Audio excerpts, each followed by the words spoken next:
Денес сме во Кочани заедно со идниот градоначалник Љупчо Папазов. Сметам дека поддршката од граѓаните е очигледна. Приемот е многу добар. Првиот изборен круг покажа дека народот сака промени и сметам дека како што се случи во Скопје, во Штип, во Велес, така и во Кочани, вториот изборен круг ќе имаме промени.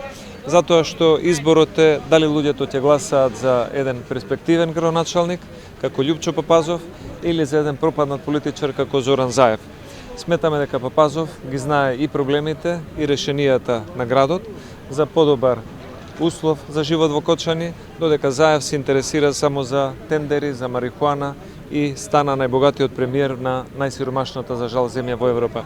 Затоа на 31-ви кочанчани нека бидат заедно со победниците, да прославиме заеднички и од 1 ноември да се фатиме за работа, затоа што не очекуваат многу важни проекти кои што треба да ги спроведеме на локално ниво, а после паѓањето на владата и на централно ниво.